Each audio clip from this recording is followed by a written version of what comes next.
at that thing right there. That is one of the things I need to remove today.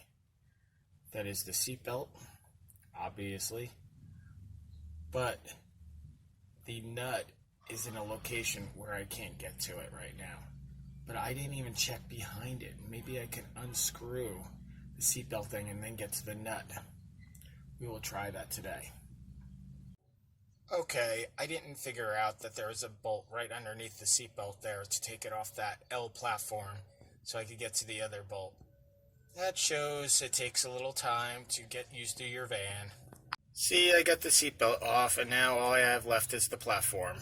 And then we have a little more space in the van. All better.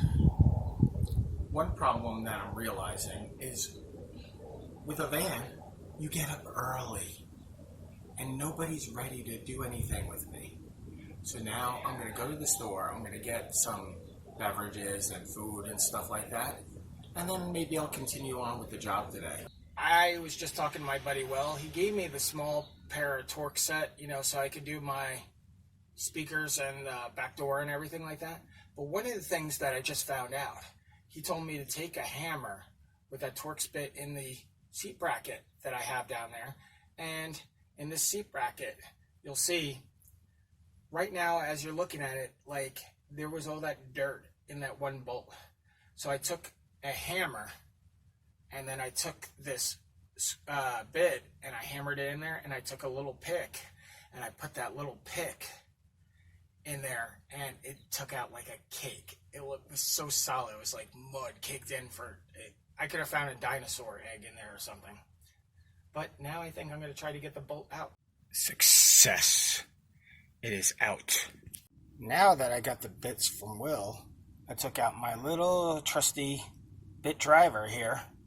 And what I'm going to do is I'm going to take these panels off and maybe the speaker to get the wires from my backup camera to the brake light.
One of the things I realized is running the camera, there's this rubber insulation that goes up between the door and the frame to protect the wires from water elements, of course.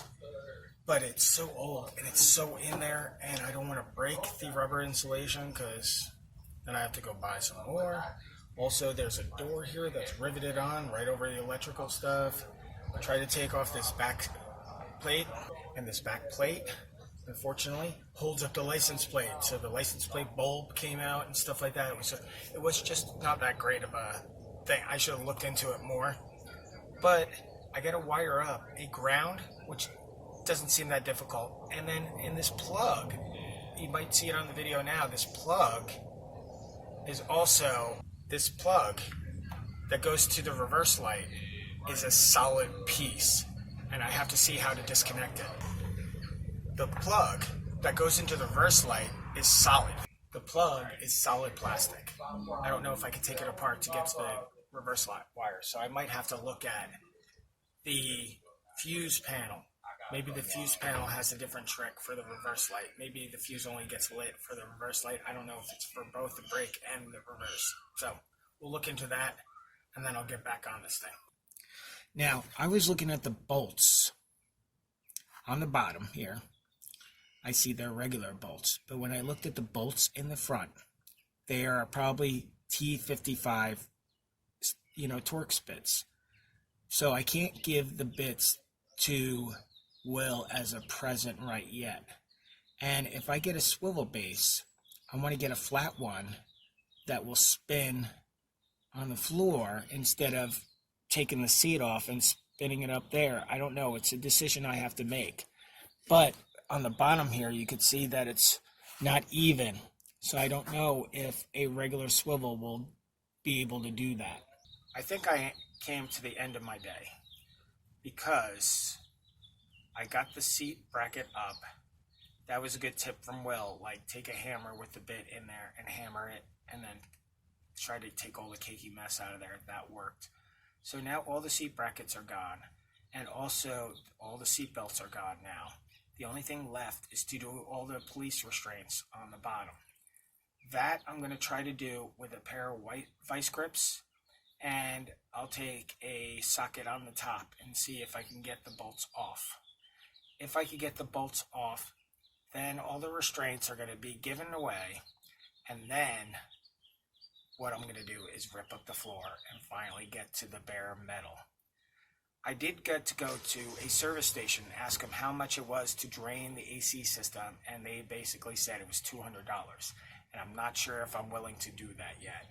I'm going to wait till my juggler comes by, and we're going to see if there's enough space for us to set up 2 racks in here to make it look good enough with the AC still in here, because I'm not sure if I want to risk losing my AC for any bit of time. But that's about it.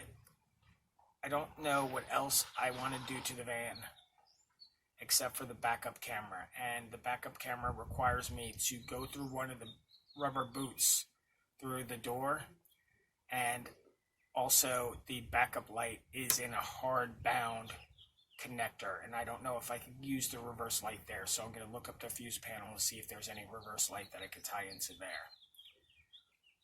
Or I could just do a switch, I guess. Selective backup light. That's it for now. I hope you guys enjoyed this video or this journey of mine so far. Like it, comment on it for any advice you have for me. Also, please subscribe. With more subscribers and more comments and more likes, more videos are going to come out, and I can't wait till I start traveling and you get to see everything I do in this van, because it's really going to be an adventure. Have a great day.